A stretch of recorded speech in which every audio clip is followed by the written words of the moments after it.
With كثير من أهل الكتاب لو يردونكم من بعد إيمانكم كفارا حسدا من عند أنفسهم من بعد ما تبين لهم الحق فاعفوا واصفحوا حتى يأتي الله بأمره إن الله على كل شيء قدیر۔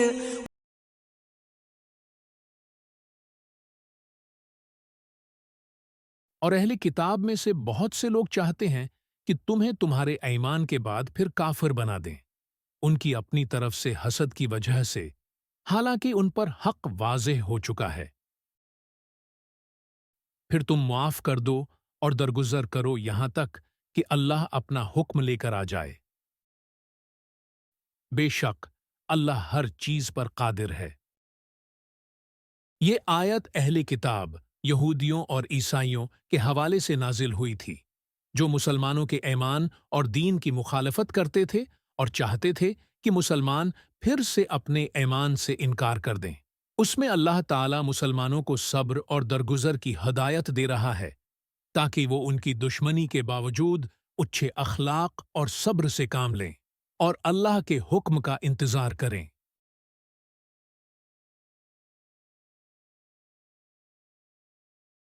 اس آیت کا تعلق اہل کتاب یہودیوں اور عیسائیوں سے ہے، جو اس وقت کے مسلمانوں کے خلاف شدت اختیار کر چکے تھے۔ یہ آیت خاص طور پر اس وقت کی صورتحال میں نازل ہوئی جب مسلمان مکہ مکرمہ سے ہجرت کر کے مدینہ منورہ میں مقیم ہو گئے تھے اور وہاں پر یہودیوں اور عیسائیوں کے ساتھ مختلف تعلقات تھے۔ اہل کتاب خاص طور پر یہودیوں نے مسلمانوں کی کامیابی اور تیزی سے پھیلنے والے اسلام کو حسد کی نظر سے دیکھا۔ انہیں یہ بات پسند نہیں آئی کہ وہ جو کچھ اپنے عقیدے میں ثابت سمجھتے تھے وہ حقیقت میں غلط تھا اور مسلمانوں کا ایمان مضبوط ہوتا جا رہا تھا۔ اس حسد کی بنا پر وہ چاہتے تھے کہ مسلمانوں کا ایمان ختم ہو جائے اور وہ دوبارہ کفر کی طرف پلٹ آئیں۔ یہ آیت اس وقت نازل ہوئی جب اہل کتاب کی طرف سے مسلمانوں کے ایمان پر سوالات اور الزامات لگائے جا رہے تھے اور وہ چاہتے تھے کہ مسلمانوں کی کامیابی میں رکاوٹ ڈالی جائے۔ اللہ تعالیٰ نے اس آیت میں مسلمانوں کو ہدایت دی کہ وہ اہل کتاب کی مخالفت اور حسد کے باوجود صبر سے کام لیں اور درگزر کریں، یہاں تک کہ اللہ کا حکم آئے۔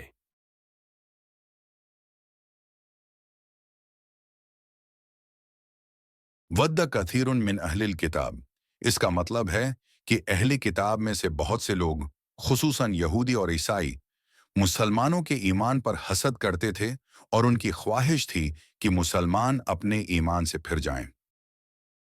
لو یردونکم من بعد ایمانکم کفارا، یہ کہنا ہے کہ اہل کتاب چاہتے تھے کہ مسلمان اپنے ایمان سے پھر جائیں اور کافر ہو جائیں۔ ان کی یہ خواہش حسد اور دشمنی کی بنا پر تھی۔ حسدن من عند انفسہم، اس سے مراد ہے کہ ان کا یہ رویہ صرف اور صرف دل کے اندر کی حسد اور دشمنی کی وجہ سے تھا۔ من بعد ما تبین لہم الحق، اس کا مطلب ہے کہ اہل کتاب کو حقیقت اور سچائی کا واضح علم ہو چکا تھا، پھر بھی انہوں نے حسد اور دشمنی کی بنا پر مسلمانوں کے ایمان کی مخالفت کی۔ فعفوا وصفحوا حتی یأتی اللہ بامرہ، اللہ تعالیٰ مسلمانوں کو ہدایت دے رہا ہے کہ اہل کتاب کی مخالفت اور حسد کے باوجود تمہیں معاف کرنا چاہیے، درگزر کرنا چاہیے، یہاں تک کہ اللہ کا حکم آئے۔ ان اللہ علی کل شیء قدیر، اللہ تعالیٰ کی ہر چیز پر قدرت کا اظہار ہے، یعنی اللہ تعالیٰ ہر قسم کی صورتحال میں فیصلہ کرنے والا ہے اور اس کے فیصلے پر مکمل اختیار ہے۔ تفسیر، یہ آیت مسلمانوں کو اہل کتاب کی دشمنی اور حسد کے باوجود صبر کی تلقین کرتی ہے۔ اللہ تعالیٰ مسلمانوں سے کہہ رہا ہے کہ اہل کتاب کے ساتھ ان کے حسد کی وجہ سے جھگڑنا یا انتقام لینا تمہارے لیے بہتر نہیں، بلکہ تمہیں معاف کر دینا اور درگزر کرنا چاہیے۔ اس میں اللہ کی حکمت یہ ہے کہ وہ وقت آنے پر خود فیصلہ کرے گا اور تمام حالات کو درست کرے گا۔ مسلمان اپنے رویے کو بہتر رکھیں اور اللہ پر بھروسہ کریں۔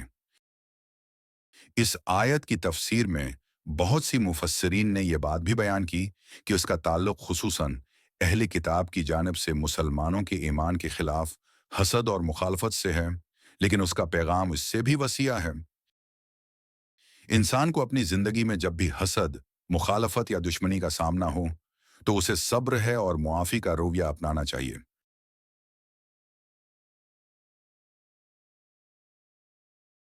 حکمت، صبر اور درگزر کی اہمیت۔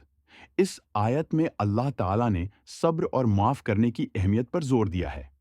یہ بات ہمیں سکھاتی ہے کہ ہمیں مشکلات اور مخالفتوں کا سامنا کرتے ہوئے اللہ کے حکم پر ہونا چاہیے، بھروسہ کرنا چاہیے اور لوگوں کی نیکیت یا بدیت کے باوجود ہمارے رویے میں حسن سلوک اور معافی کا پہلو ہونا چاہیے۔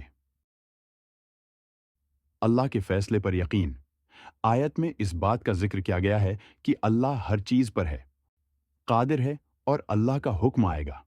اس سے ہمیں یہ سبق ملتا ہے کہ ہماری زندگیوں میں جو کچھ ہو رہا ہے، ہم اللہ کی مرضی پر اعتماد کریں اور اس کے فیصلے کا انتظار کریں۔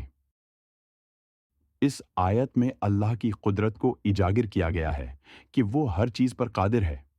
اس کا مطلب ہے کہ وہ اپنی مرضی سے کسی بھی وقت حالات بدل سکتا ہے۔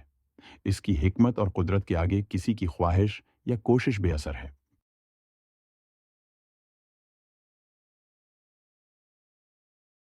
اہل کتاب کا حسد۔ یہ آیت اہل کتاب کے حسد اور مسلمانوں کے ایمان کے حوالے سے بیان کی گئی ہے۔ وہ چاہتے تھے کہ مسلمان پھر سے کفر میں پلٹ آئیں۔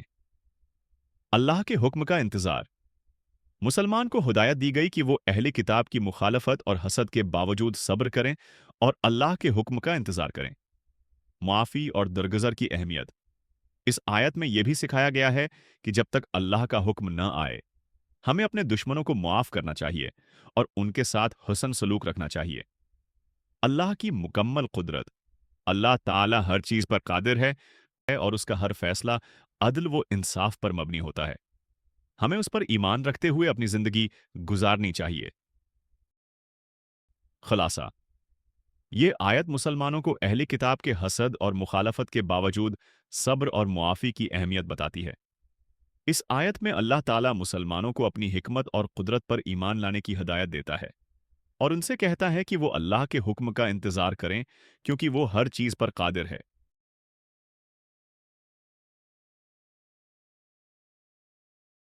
دوستی میں حسد اور درگزر۔ مثال، فرض کریں کہ آپ کا ایک بہت اچھا دوست ہے اور آپ کی زندگی میں کچھ کامیابیاں آ رہی ہیں، جیسے نیا کام شروع کرنا یا تعلیم میں کامیاب ہونا۔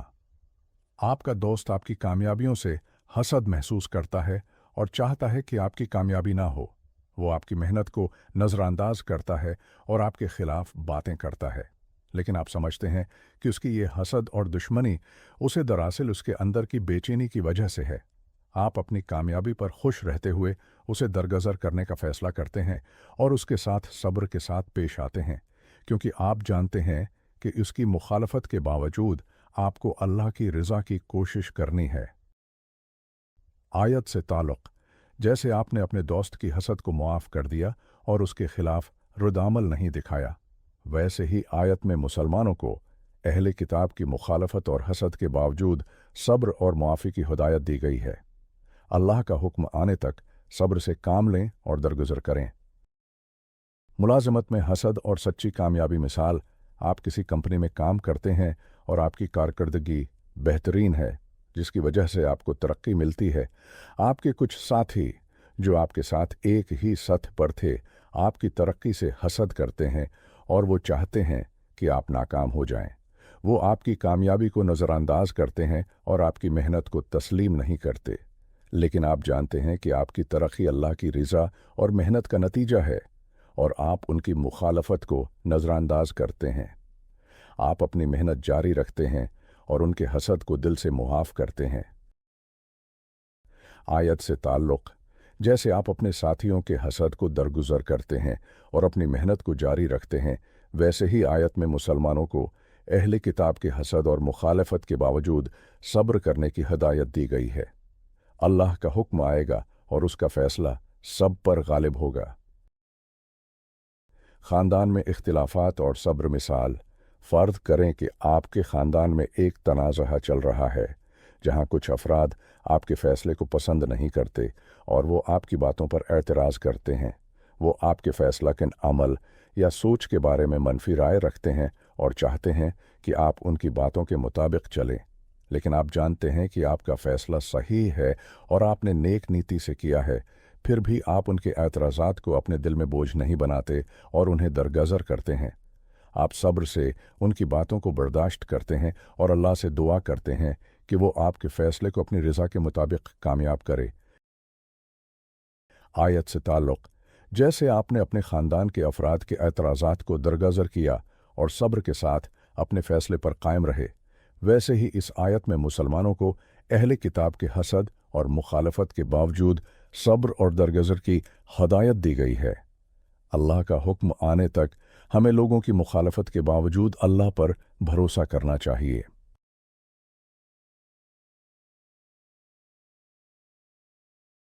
اس آیت میں جو ہدایت دی گئی ہے وہ آج کی زندگی میں بھی بہت اہم ہے۔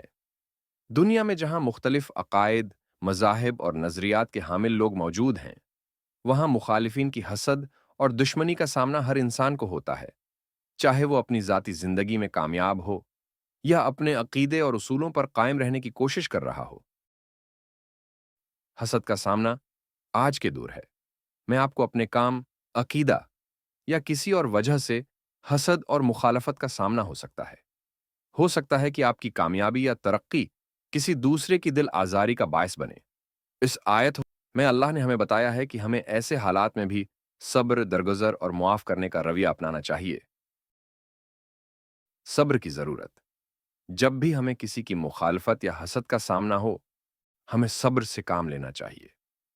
یہ زندگی کا حصہ ہے کہ دوسرے آپ کو سمجھیں یا نہ سمجھیں، آپ کا کام اللہ کی رضا کی طرف بڑھنا ہے۔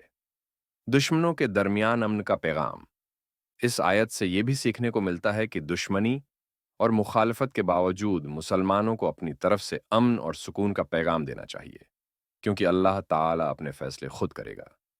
آج کے دور میں اگر ہم زندگی کے کسی بھی شعبے میں کامیاب ہوں یا اگر ہمارے عقیدے کی مخالفت ہو، تو ہمیں اس آیت کی روشنی میں صبر، معافی اور درگزر کا راستہ اختیار کرنا چاہیے۔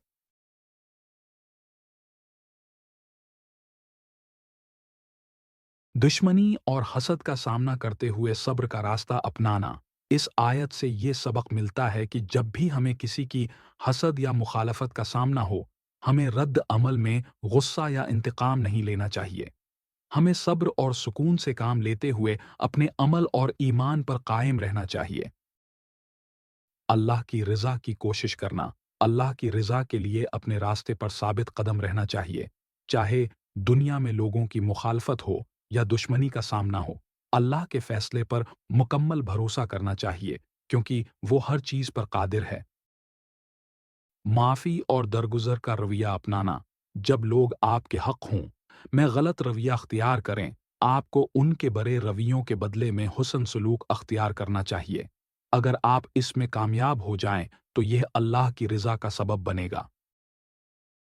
مخالفتوں کا مقابلہ ایمانداری سے کرنا: مخالفتوں کا سامنا کرتے وقت اللہ تعالیٰ کے حکم کو یاد رکھیں کہ آپ کا کام صرف اس کی رضا ہے، اس لیے اپنی نیک نیتی سے معاملات کو حل کریں اور اللہ پر بھروسہ رکھیں۔